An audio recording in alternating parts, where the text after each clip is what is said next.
Welcome to the Leaders in Food podcast. My name is Tom Apperley. Today, I'm really excited to be joined by Melisa Clottey, who is the head of food technology for Selfridges. Melisa has been with Selfridges for 10 and a half years. Her background spans both supply base with the likes of General Mills and Heinz, and also the world of QSR with Pizza Hut. In 2020, Melisa took the opportunity to become the founding chair of the diversity board for Selfridges, leading the business in the creation of a diverse, inclusive and equitable workplace. As well as this, Melisa is also a STEM ambassador and also a Centrepoint ambassador. Melisa, it's a pleasure to have you on the podcast. Welcome. Thank you, Tom. I know we've been trying to get in the diary for a little while, and I'm really happy to be here. Thanks for coming on. Did I cover most things there in the intro there? Yeah, it's quite a rich background, but yeah, you got it all. I mean, I suppose my first question, I was going to ask you about your career and the moves you've made, and I'll come on to that. But how do you manage? Obviously you're in a big role now, and then all of those other things that you're doing as well, they're going to take a lot of your time. How do you juggle that? There's a big piece about prioritization. For me, I've always said that it's really important to work in a field that I enjoy. And when you enjoy something, when you've got that passion and that love and that drive, it enables you to prioritize properly and make space for the things that are important. So, working in the field of food science, food technology, food safety, quality assurance is really important, but also ensuring that you are able to tell others about this, to tell young students who are in the early stages of their career about opportunities that they may not know about. That's equally important. So it's really about prioritizing to make the space. And like you say, if you're passionate, about those other areas that you want to get involved in, you'll make the time for it, I suppose. Absolutely. Someone once said to me quite recently, actually, Melisa, is passion really enough? Passion is that driver, but it's turning that passion into action that's really important. So take me back to the start of your career. Was General Mills your first role after university? Is that right? Yeah, General Mills was my first role, but actually, I'm going to take you back to my beginning. All right. So my mum's a caterer. She's in her 80s now, but she ran her own catering business. And my grandmother also ran her own bakery in Ghana. Wow. And she worked for a food distributor as well in Ghana. So we're talking kind of early 1950s. But I recently found out that my great-grandmother was a wine distributor in the early 1900s in Ghana. So imagine a female wine distributor in, the early 1900s. Back then. Yeah, absolutely. So I think I've always had food running through my veins. Yeah. Food's definitely in my DNA. Absolutely. And of all the functions, why kind of quality and technical? Because that's run through your career, hasn't it, throughout the last sort of 20-ish years? Yeah, I think there's a couple of things actually. With the quality assurance piece, there's this piece about standards. And I would say, naturally, I could be described as being quite fastidious, quite having that attention to detail. That also is genetics. So my father is someone who has a lot of attention to detail. So, when we were young growing up, Dad used to, make us put books on our heads and walk so we could stand up straight, wow. Shoes polished. We had really high standards in the household. And I think, again, that piece that comes out of that passion and that, I guess, innate way of being, that innate way of working, I think that's how I've always asked myself, was I meant to be in quality assurance, or was I drawn to it because actually it was part of, again, my own DNA? I've been quite fortunate when I look at my entire career. Yes, General Mills was about quality assurance, but I also worked very, very closely with the NPD team, so the new product development team. And again, that links to that creativity with my, my mum, my grandmother, my great grandmother working in an environment where they're creating products. I was fortunate to be able to do that. So when I think about, my earliest work that I did, if you think about Banoffee, Haagen-Dazs Banoffee ice cream for the UK market, that was my very first claim to fame. Was it really? Wow. Mhm. And so when was that? When did that hit the shelves in the UK? Oh my gosh, so that would be around 2000, 2001.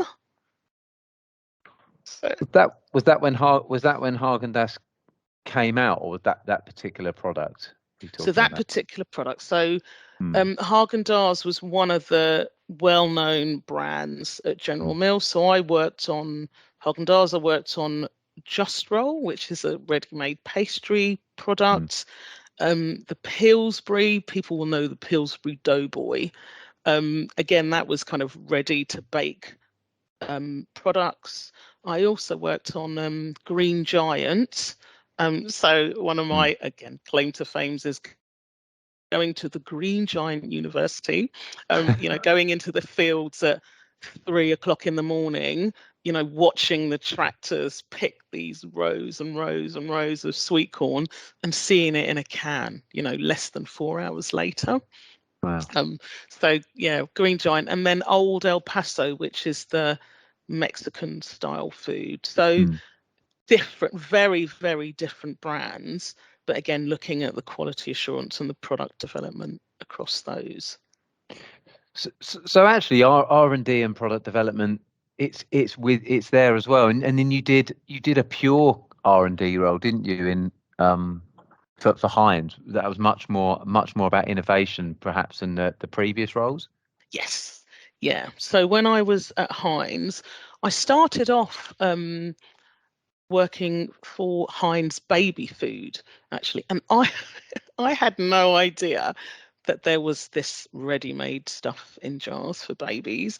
I had just had my first child, so this was probably around 16 years ago, and I made everything. I put it in the ice cube trays, and that piece around making sure that I was doing the best for my children. But then I went to Heinz, and then I learned actually there was this category which was absolutely incredible. You think about food safety standards and quality standards, the legislation around baby food is so tight.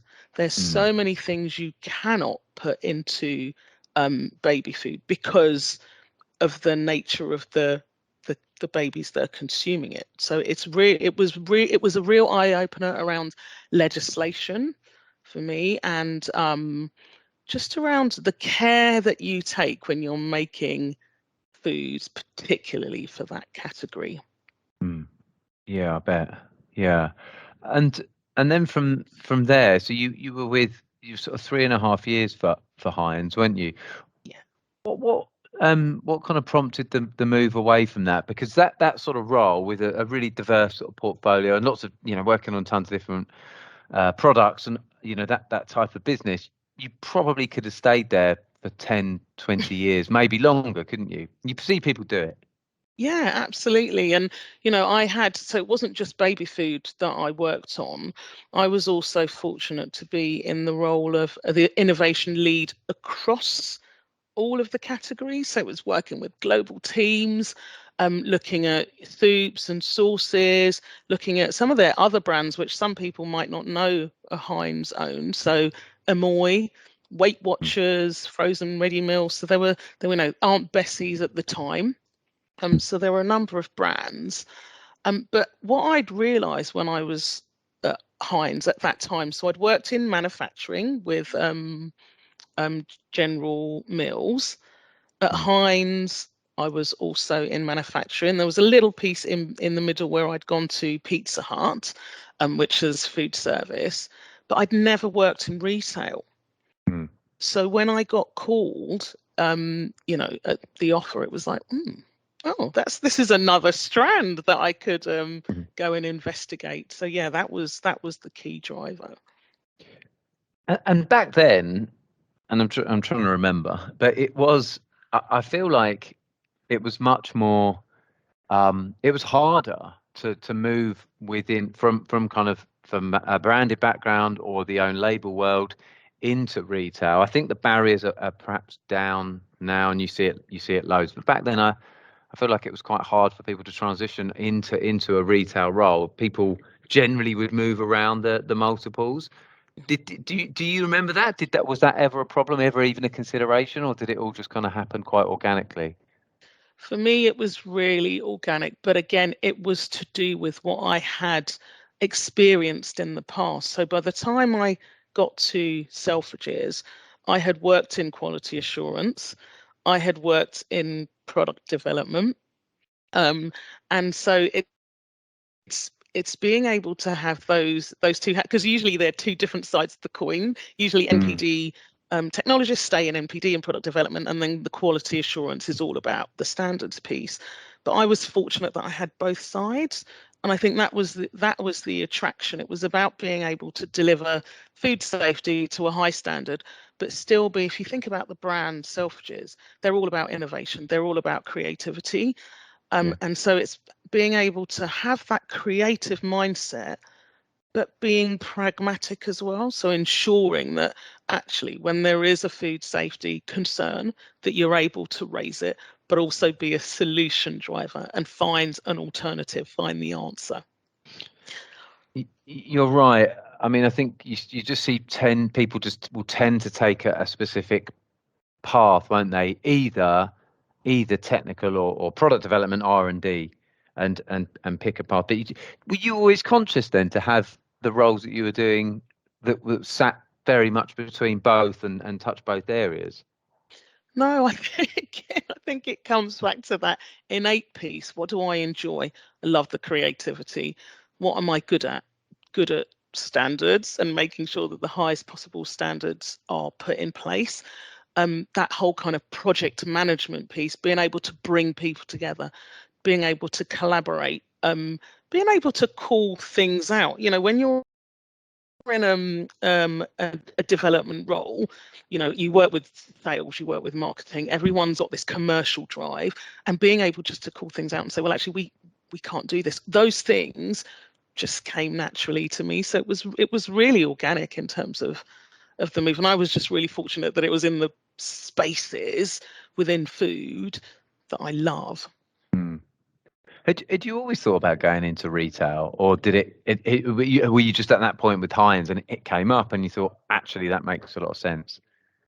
I'd always had this plan that I was going to retire at Marks and Spencer's, because Marks and Right. Spencer's, very solid brand. In those days when I started in my career, it was all about, having a job for life. And so I was like, yeah, I could see as I get older and more mature, Marks and Spencer's would be the place for me. But prior to that, I hadn't really thought about retail at all. Because you don't really, until you're in the organization, you don't really understand how things work. I never for one moment thought that I'd be able to do own label development in Selfridges, but actually that has been such a joy, because in Selfridges, the own label development happens on a much smaller scale with small artisanal suppliers, and you see some of the major malts go in that way now as well. You'll see, for example, the likes of Tesco's are working with smaller suppliers, but in those days it was all about big manufacturing sites, with big straight lines and running, however many tens of thousands of units down a line. Whereas with Selfridges, it was this piece about, going into sometimes homemakers who, had a real passion for food and wanted to get their products, into a retailer. We could do that at Selfridges. We had 4 shops, You know, that's that when you break it down, yes, it's a very big business, but ultimately, you know, we were able to work on a much smaller scale because of the volumes that we're dealing with. I think you're right. I think a lot of the bigger supermarkets have embraced that attitude, and it's about finding the points of difference, isn't it? And less about that volume piece. With that own label side of it, how did you learn about that, and continue to learn about it, I suppose, but but still stay on top of things in your current role that you're doing? So I guess, if you think about product development is product development, whether you're working in a line where your trial run is 30,000, or you're working 30,000 units, or you're working with a small supplier in their home and they're making 50 handmade Christmas cakes for you. The actual process and procedure behind that development is essentially the same. It's the scale that's different. And is that where the challenge is managing those products on a smaller scale? Yeah, I'd say that's probably more difficult in that, sometimes you'll go into small artisanal suppliers who make their product really well, and you'll say, have you done shelf life testing on this? They'll look at you like, what does that mean? Have you sent your products off for micro? And you'll call out the list of microbiological protocols they should be doing. And of course, there's that lack of understanding because they don't necessarily have a technical team behind them. So, again, one of the joys is about that education piece. So it's taking a product that has been really well made, but helping those artisanal suppliers to understand the science behind it in a way that makes sense to them. And obviously, you've been in this role now for it's nearly 11 years, isn't it? With Selfridges, is it things like that still drive you on every day? Yeah, there's definitely the change. I think many people say no 2 days are the same, but in the role I'm in, I can promise you no 2 days are the same. But I think the other thing that has really encouraged me to stay, like, I would never have said I'd stay anywhere for 10 years. Prior to Selfridges, my longest tenure was at Pizza Hut, which was just over around 6 years. But it's really that piece about, how can I say, being able to work in your role, but also do additional things for the business. So I think you mentioned at the beginning that, I'm a STEM ambassador. And I also built a relationship with Centrepoint, who are the charity for homeless young people aged 16 to 24. I've been working with them since 2011. And, what I do with Centrepoint and Selfridges is we support their Centrepoint Works program, which is about getting young people work ready. So in the past, I've taken other colleagues with me to Centrepoint service centres. And, so I've taken people from the food buying team, I've taken people from the sustainability team, I've taken people from our fraud and security team to tell them about the roles that exist in retail. So we'll always do a little bit about food because that's my heartbeat. But I'll also explain to them that there are other things, that there are jobs that exist that you don't necessarily know exist. For the past 7 years, so taking the COVID breakout, we've done Centrepoint sleep out. So we'll take between 10 and 20 team members to go and sleep outside in the cold, usually around November time, and we'll raise money for charity. So, we've raised hundreds of thousands of pounds for Centrepoint by supporting their fundraising and by, going and sharing our experience with them. And it's those things that really make you enjoy your job. So it's not necessarily my technical role, but it's part of what keeps me fresh within the organisation. And it's the centre point and the STEM work. Are those both things initiatives of Selfridges that you got So involved in? the centre point piece was first introduced to me by my director at the time, my food and restaurants director at the time, and I've taken it and grown it over the years. The STEM piece is something that I've done kind of off my own back, but with the support of Selfridges. So with the STEM piece, what I will do is I'll go into local schools, so primary schools and secondary schools, and talk about being a food scientist. We talk about general science, but talk about my career history. And one of the things I do, so one of the schools I go to is actually my old primary school, and I'll take a photograph of me in my uniform when I'm about 6 or 7, and the uniform's the same, and I say, who's this? And it's amazing when you see these 9 and 10-year-olds and their eyes open really wide and they say, wow, that's you, miss. Yeah, and then I'll take them through my journey, and the last question I ask them is, so do you think you could go off and be a STEM worker? And the answer is always yes. It's about kind of representation. It's about showing these young students that there are opportunities, and there's somebody who's been in a similar experience to them in a similar place, and what life has brought. So it's really about encouraging young people, and that's one of my passions. So around school children and young people, we all know that in terms of STEM, it's quite difficult to get students into these fields now, especially, for example, in food science, it's really difficult to get people on the food science courses. So if I can change one student's mind, then that's what I'm going to keep doing. No, it's brilliant. And for anybody listening, I mean, how would if someone heard this and they wanted to get involved, is it quite easy? How would they go about doing that? Yeah, so there's a brilliant national STEM network. If you just Google STEM ambassador, you will find a network that's local to you.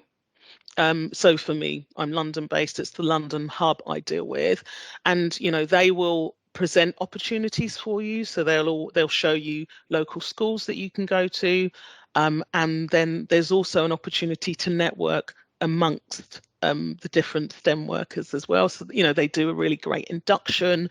They explain to you what you should be doing, and then there's different types of activities. So for me, I like to do interactive presentations. They usually last an hour. Sometimes they take a couple of hours to prepare, and for me, I'll always do something different each time. But there's loads of things. You can go and be a judge on competitions. You can support, they have like National Science Week, so you can go and support there. You can go to careers fairs. There's so many different things that you can do through STEM that really makes a difference to local schools. And I think ultimately organizations like that will make a big difference as well to the food industry, because there probably is there's so many other careers that people can have, and it's just about an educational piece, knowing these roles exist and are available to people. I think a lot of the time people don't realize that they're out there, maybe. Yes, absolutely. And that's the thing. That's the key thing that I do. It's about, like I say, helping people to really understand that there are different jobs out there. There's different careers, and there's things that you can do that you just enjoy. Yeah. And tell me a bit about, it was something I was really wanted to talk to you about, your role as the founding chair on the diversity board for Selfridges. Tell me everything about that. How did that come about? So interestingly, I'd been looking at diversity and inclusion for a number of years, actually, probably since 2017. And that was driven by my love of science. And usually, in science, whether you're talking about food science or other types of science, you get different groups coming together, global groups. You look at, for example, the Wellcome Trust, and there's always this piece about collaboration. And my first kind of foray into diversity and inclusion, I'd read a book a couple of years later by a man called Matthew Syed, and it's called The Power of Diverse Thinking, Rebel Ideas. And it's how you get that diversity of thought from different people with different backgrounds, different experiences, and the impact that can make when you've got that diversity of thought. So that was really my first foray. So I'd go into schools and talk about the importance of diverse thinking in order to get the best possible results and how that related to science. Then you roll forward a couple of years. We all know about the killing of George Floyd and the global impact that had. Selfridges team members at the time had said they want change. They want a board to be put in place. And to Selfridges' credit, they listened to the team members, and so they put forward an election process. So, of course, I'd been working, in the field of diversity and inclusion based on science. So I put myself forward and was elected to the board, and then elected as chair. Again, because of I'd already put forward a proposal which I was taking to the business anyway. And so the diversity board, saw that and thought, yeah, this is something that we could take forward. So together we fine-tuned it. We worked with our board of directors, so the exec directors in Selfridges, and yeah, that's what I've been working on for the last 20 months. And in that time, sorry, I was just going to say, in that time, what changes have you made, and what changes have you seen, and the effects that from those changes? One of the biggest changes is for our team members to have conversations, challenging conversations, difficult conversations about race, about gender, about ethnicity, about gender parity, about sexuality, LGBTQ+, about disability, ability, in a way that they have never been able to have before or never felt comfortable. I talk about a good friend of mine, and when I started on this journey, when I was elected to be chair of the board, he mentioned that he has ADHD.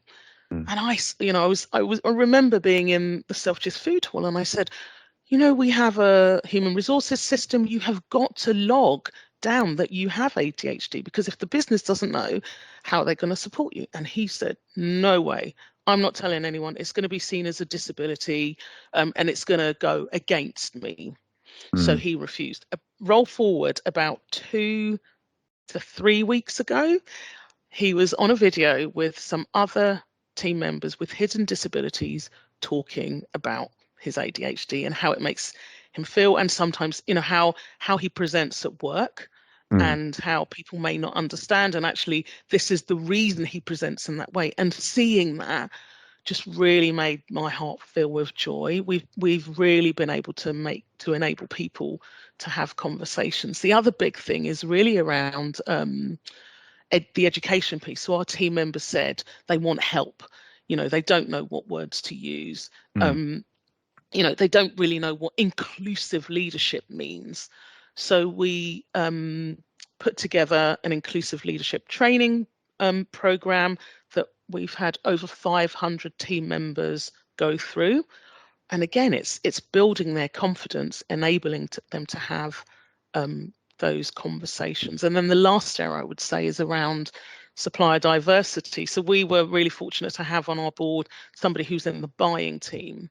And he mentioned, they always go to Paris Fashion Week or London Fashion Week, and they see very similar suppliers. we've put in place a supplier diversity program, which means that buyers are now looking in different spaces for different products. And again, you think about Selfridges, it's all about innovation, it's all about creativity.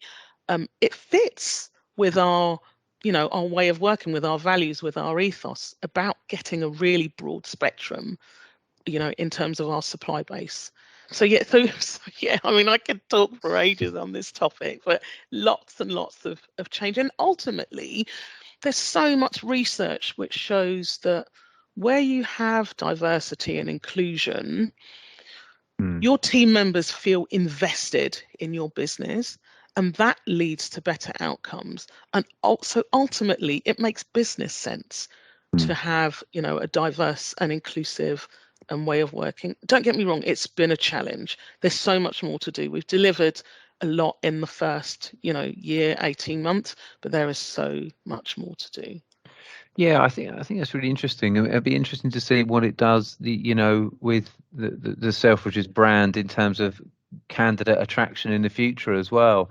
I think the fact that you clearly, lots of businesses talk about it, but you take it really seriously. The fact that there's a diversity board demonstrates how serious you guys take it. And I think in a few years that's going to become even more important and potentially be a good way to attract people as well to the business. I would have thought, and I think we'll see it a lot in other businesses as well in the next 5 to 10 years.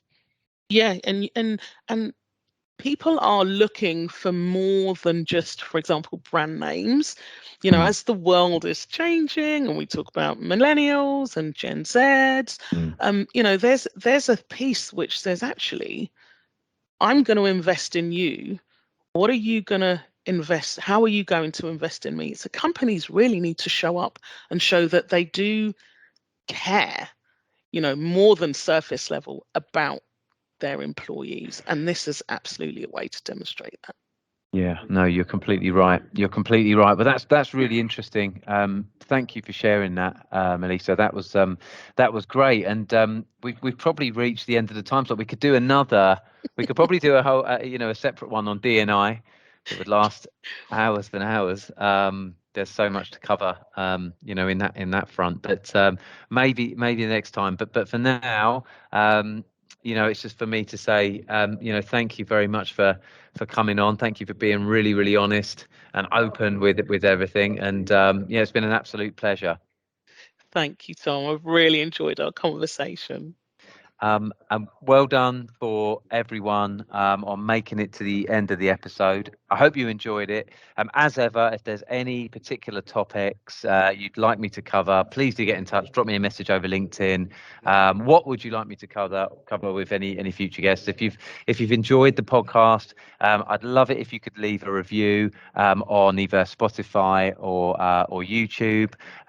Also, if you want a notification of when the next one comes out, you can subscribe, I think, and there'll be links below, as ever, with the next episode of the Leaders in Food podcast. Thanks again, everyone. Take care.